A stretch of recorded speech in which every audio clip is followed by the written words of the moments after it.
I'm joined by Hamilton County Council President Rick McKinney. Hi, Rick. Good afternoon, Tammy. How are you? I'm good. Past couple of months have been pretty rough, especially on our local businesses and some of our residents who've lost their jobs. Um, Wondering what, as the county council president, you guys might be discussing or thinking of ways to help folks as we start to reopen and get our feet back underneath us again. Well, Tammy, it is a very, very, trying situation and time for everybody in the county. Um, Different governments are doing different things. We've seen the, federal government give a stimulus. The state has relaxed, tax deadlines, which the county is also part of that. So, property taxes are now pushed back to July. Um, People who have their payments escrowed, they are still due, but individuals who pay them on their own have an extra couple months. There's been some consideration of doing some other types of outreach and helping businesses, and they'll be discussed at our council meeting next Wednesday, which is May 6th. So people want to tune in, they can hear it live then. We also heard yesterday about a workforce task force that was created. What do you know about that? What can you tell us about the work that they're doing and who's involved? It was just their first meeting was yesterday. I believe we have a commissioner. I asked fellow councilor Amy Masalamani to represent the council.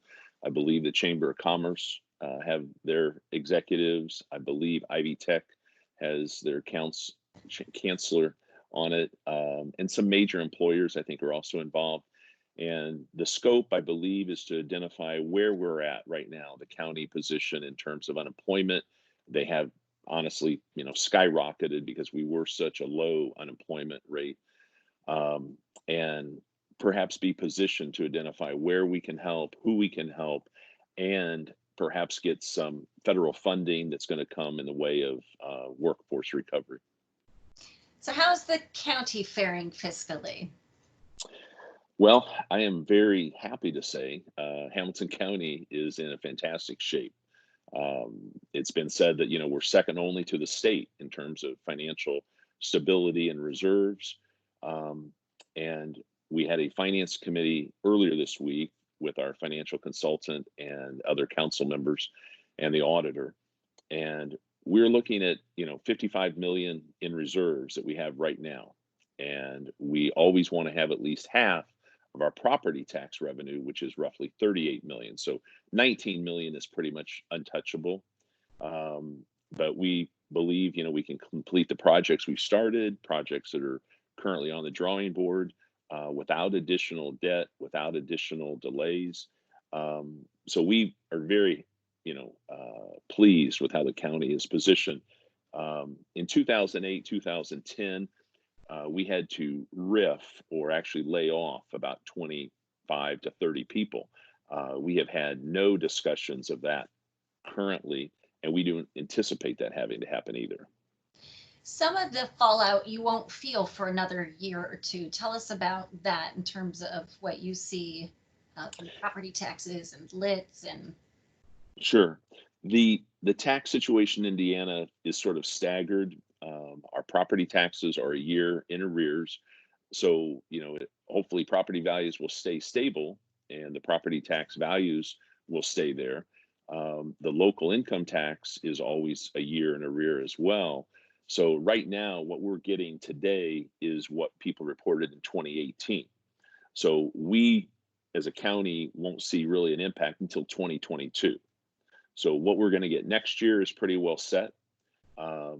And 2022 is the big question mark.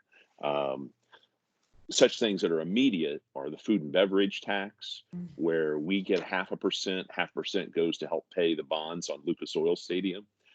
We had been enjoying what we call the surplus for like the last 3 months of the fiscal year, and we probably won't have that surplus next year.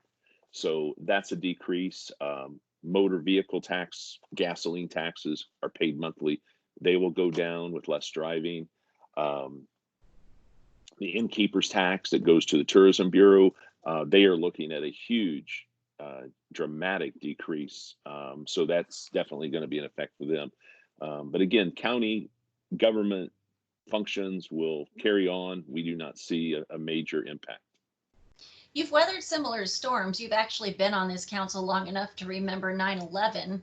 What have you learned from previous economic downturns that will help get us through this?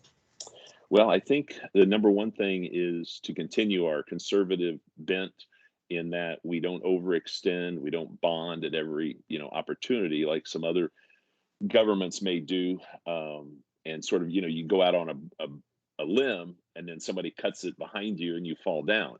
That's a good analogy that we're closer to the trunk, closer to the base, um, and the issues of others is just that you just have to not spend every dollar you have. You have to have some in reserve because you don't know what tomorrow will bring.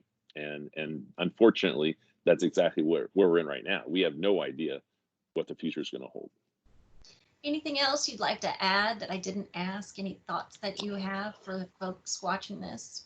I think again, we're in partnership.